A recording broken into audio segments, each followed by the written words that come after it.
Hey everyone, we're the Balding Gamers, and today we're actually joined by Liam. And this guy, and we are going to be doing a budget gaming build. So with a Dell Optiplex 3020, I think it was, small form factor, and we're going to see whether or not we can get this thing running and upgrade it so it can actually do some basic gaming. It was originally Liam's idea, this one, that he wanted to see whether or not we could build like I guess a living room. Yeah, what did I say? Console replacer. Yeah, so kind of going in for that sort of console budget. You can pick these up, well, this particular model, and we'll have everything linked in the description below as well for you, just so you can get an idea of what we've gone for. And we'll walk you through some of the reasons behind bits that we've picked up and some of the mistakes we made along the way as well. And there might be more to come because we haven't actually built this yet. When Sean says we about mistakes, I'll keep it as a we. Yeah, it's basically Liam made quite a lot of mistakes going through this. But yeah, we shall see. So these retail for less than 100 quid, and then obviously picking up the graphics cards and things like the SSD to go into it, because you know what, it's a pretty competent little machine. It comes with an i5 processor in there, 8 gig of RAM included, and I think it was a 500 gig hard drive with this one, which is alright. Yeah. Problem is, it is a hard drive, so one of the first things you will want to get is something like an SSD, because no one wants to run off that. And in reality, if you wanted to go real simple, you could literally buy one of these, buy a graphics card, slot it in, and off you go. But we're going to go through a few things that we've upgraded, changed, and done to make it run effectively. Sweet. Boom! So first thing I went for was a GTX 1050 Ti, which was the mistake that we made with this one.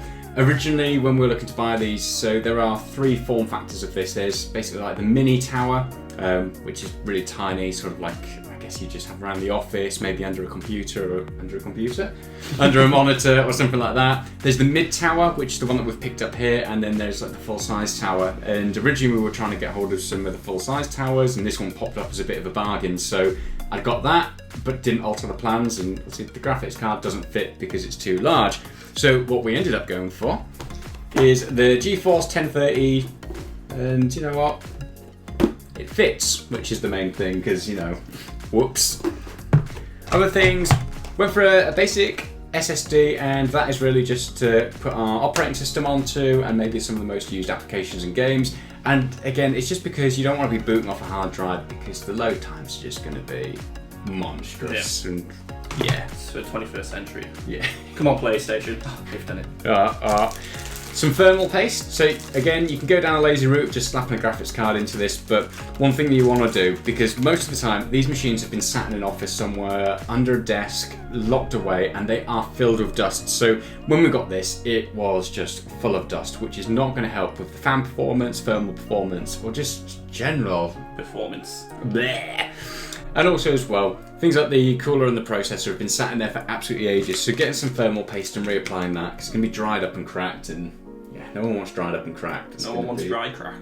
No, definitely not. It doesn't come with Wi-Fi, so you want to get something like a Wi-Fi adapter. It's not much space to really put anything in there, so we've gone for a USB one. And then this little interesting device. So we have chosen, or in this case I've chosen, to sacrifice the DVD drive on here, because there wasn't enough room to put another SSD on its own, and I didn't really want to give up the hard drive. I wanted both of them in there. So this sort of like little caddy here basically allows for you to put, so the SSD slots into there, and this will go in as a replacement for the drive, and you won't really be able to see any difference, which is pretty cool. So you know what? Just don't try to force a disc in. Yeah, definitely don't try and force a disc in. That's not how this is going to work, but we'll see whether or not that even works. We'll find out soon. Cool. And this was, if you went for one of the towers and you wanted to put an SSD into it, it's like the mounting bracket, which would then slot into it. But in this case, we don't need it, and I accidentally picked that up for when we're going to... We can do the next one. Yeah, for the next one. So make sure you obviously like and subscribe, because we will be doing bits with the graphics card I accidentally got, and this that I accidentally got, so we'll be doing another build in the future. It's going to be funny because we'll see me getting redder and redder. Yeah. At the end of the video, I'll just be dead. So when we talk about dust, obviously you can see in here there is an absolute mess. There is dust all over the place. But what we're going to do is we're going to clean all that up and just make it a little bit nicer to work with. and it will just help boost the performance as well. Perfect. So now, as you can see, it is a lot less dusty in there, which is a major benefit. So when we start working with this, it will just be a little bit easier. As we go, there'll still be some bits in there that we need to clean up. But this is the inside of our device. So we've got the RAM sticks just here. We have 8 GB of it. Processor is just under this bit here. Our drive caddy, so we've got our hard drive just here. We have our drive that we'll be removing to pop in this bad boy, which will have the SSD housed in it, and our power supply. So one thing to bear in mind, obviously you are limited with the size here, so you need to get a low profile graphics card, but you would also be limited with regards to the power supply on this as well, so there's not as much that you can put into it. With the graphics card, for example, it will need to draw from the motherboard, so that's something to be looking for, and that's why we'll link the bits below. But the nice thing about this is it's quite modular, so putting the graphics card in and out, it's literally a case of slotting that open and then taking out the bracket here so you can pop it into it. And things like the drives as well, actually unplugging these. Easy peasy. Easy peasy, so unplugging these. This one doesn't want to come. Oh. Be sure. Where's that not? There we go. So this bit clips up and then the drive slides out like so. And then all you need to do at that point is just remove the drive housing and we will be able to pop our drive into there. So for processor, you'll want to pop this shroud off so that way you can get access to it. What you'll be wanting to do if you want to repaste it is unscrewing these 4 screws here, and then that will lift off, and we'll do that shortly. But first we are going to do the drive. There we go. So removing the drive, it is a case of actually unpopping that from here. There's no screws or anything like that. It literally unclips and then you'll get this out, and you want to hang on to this because we will want to keep that for our drive when we replace it. So another thing that you'll want to do is you can remove this front part here, and that will come off the front of the CD drive, because that will then go onto your drive caddy here as well, and it just keeps it flush at the front. Whether or not you want to do anything with the fact it says DVD drive on there or not, that's up to you and it's down to your preference. You can leave it blank, it kind of have a bit of an indent once you're done with it. Okay, so in front of us now we've got the old drive that we've taken out, the drive caddy and adapter, obviously our SSD. So the SSD will slot out and you just pop it into here, and then you'll just reassemble all the parts. So this will clip onto the front, that will then clip onto the back as well, onto the front just there, and then that will slot back into the machine. We have some little bag of screws. Okay, so obviously our drive is in there now, which is really handy, but there are obviously 4 little screw holes on the back here as well. Get a little bag of screws, so you want to pop these in just because it'll help to secure the SSD into this, so that way if you knock the device or anything like that, hopefully you won't be, but it just means that you're not going to be kind of having this wobble about all over the place. It will just be a lot more secure. Is that to keep That's to keep the SSD together. Oh, yeah. In case anyone's wondering, Liam's going to be asking questions today, so hopefully he's going to be fielding the sort of questions that you, the audience, might have. Yeah. That's a screwdriver going to work? Had a screwdriver in it. I should have said I've got a mini screwdriver. Oh, there you go. Boom! Nice. Christmas cracker screwdriver. Yeah. Okay, and now we have our completed drive, which we will then be able to slot back into the machine, and fingers crossed that will work nicely. Right, okay, so we are now ready to pop this back into it. So it goes down like that, and then that slides into place there. As you can see, that will fit perfectly, and it's just a case of plugging your SSD power and obviously the cables for data back in as well. Boom!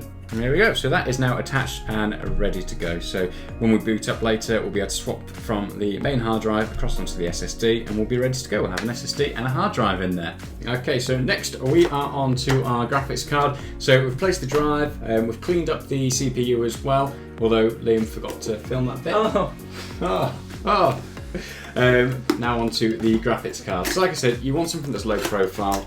and that draws from the motherboard rather than anything else. Otherwise you end up in a situation like I did, where I got something that was far too big. Have you tried this one? Not yet. See if it fits. Not yet, Oh. so Fingers crossed. could be interesting. Oh, it's cute. It's tiny. Here we go. So, GT 1030, got a HDMI on there. It's very small. It's not going to do anything massive, but it should be able to do some pretty decent gaming at 1080.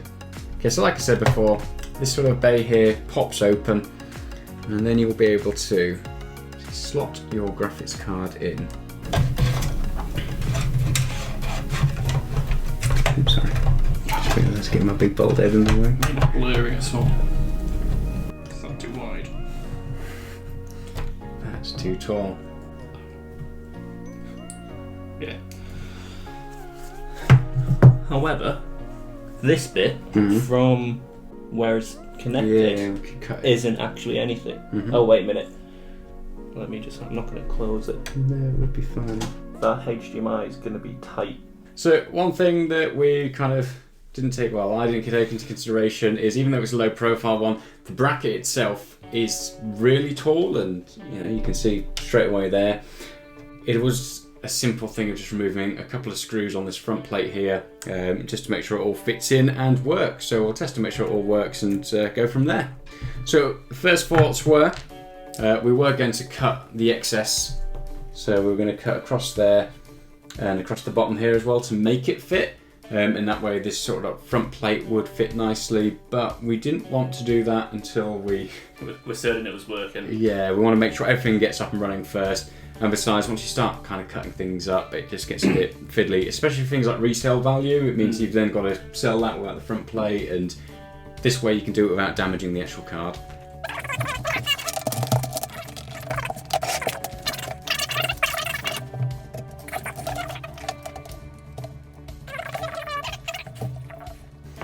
Are you filming right now?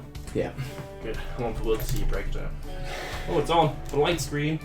Did just make a noise. It did. Right, it's... Yeah, so one thing we didn't take into account was the video out on the motherboard. We don't have a spare cable for that one. We have HDMI. But, oh! It's working! No, that could be the monitor. Oh, no. Monitor. Monitor. Does that need to film that? Oh, no, I could do. Pick it up anyway. Yeah. Yeah. Yeah. Yeah, let's turn it a bit so the audience can see. Here we go, so we're attempting, and we're going to cut Liam off. Bear in mind right now we're booting from the hard drive, not the SSD, because we haven't done any tinkering with the software or moving things around, but fingers crossed this will work. We're getting HDMI out from our graphics card, which is really good. And just for anyone who's in the UK at the moment, it is really hot this weekend. So hot. And obviously because of not wanting to get any background noise from the road, we've got the windows closed, we don't want to have a fan on, and this thing gets really hot, like crazy hot. So if we start melting... I mean, if you zoom in, I think I'm already sweating. Yeah, oh, definitely. you've got some gleam. I've definitely got some gleam. Brilliant. Okay, we've got windows. Whoop whoop. So far, successful. We should have brought towels. We need to get some Bolden Gamers towels to wipe ourselves down. Bolden Gamer sweatband. Okay, yes, you do see. Also, let us know in the comments if you want to see some Bolden Gamers sweatbands. Liam is very big on these things. Lack of eyebrows, sweaty man, sore eyes. That's it. Yes, but it's loading up at the moment, which is good. It's going to probably take an age because it's booting off the hard drive, like I said. But what we're going to do next is we are going to swap from the hard drives. We're going to move the operating system onto the SSD. Do a clean install, make sure it's all up and running, and then we're going to get things like Steam on there, so we can do some benchmarking and everything. That'll be coming in a separate video, just because we're going to need to get this fully set up and going. So make sure you hit the like and subscribe button, and we'll bring that to you soon. As I said, we're going to have everything linked in the comments below as to what sort of thing we went for, but definitely been some interesting learns from this. Yeah, and I think it's important to say this is a tester for us. Definitely, It's not professional. No, absolutely not. It's our first time kind of working with this sort of machine, and like I said originally, if you look at Optiplexes, there are so many of them available, and even in this sort of like medium form factor, there's different motherboard layouts and different power supplies and everything like that, so it can be a bit of a minefield. This one, as I said, is the Dell Optiplex 3020. It's the medium form factor, or it's normally labelled as the small form factor. not the micro one. So if you do go for something like that, you know what, you do need to get that low profile graphics card. And even then, as you saw from ours, you can end up with some spare parts that don't quite fit, and you need to do some tinkering with it as well. You've only really got the one drive bay, so you're going to have to take out the DVD drive. So there's all sorts of things to kind of take into consideration. But like I said, we'll run this through. It's a great little size for having in like in the living room. Yeah, living room. Plug in a TV really easily. Something like that. That would be really handy. So for the amount we paid for it, it's going to come in at around about $250-ish. I think it's 200 to 250-ish, give or take. There's other bits we have to get in for like cleaning gear and everything, but that's going to be used across all the devices. Yeah. But at that sort of price, you're going in at a real good console sort of killing price. Definitely. And the performance we get from this should at least rival it. And also as well, then you've got all the benefits of productivity. So somebody looking at this sort of thing for one of their children, or if you just want to do some light PC gaming and not fork out absolutely loads of cash, this is definitely something worth taking into consideration. So, you know what? Excited to see what the benchmarks come out at. So one of the future videos we're going to be doing, obviously we have that spare graphics card now that I accidentally got, that there's no way, no matter what sort of tinkering I do, it's never going to work in this. We'll be doing another Optiplex build as well. I'm probably going to go for one of the tower versions.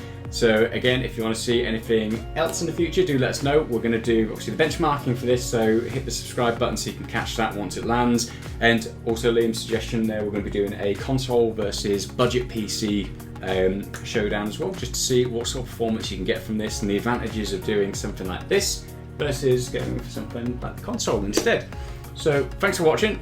Hope it's helped. If you've got any questions, do pop them in the comments below, because there's probably loads of stuff that we've missed because we've been learning as we've been going through this. And if you want us to do a recap or kind of a showdown of anything that's in there, let us know in the comments.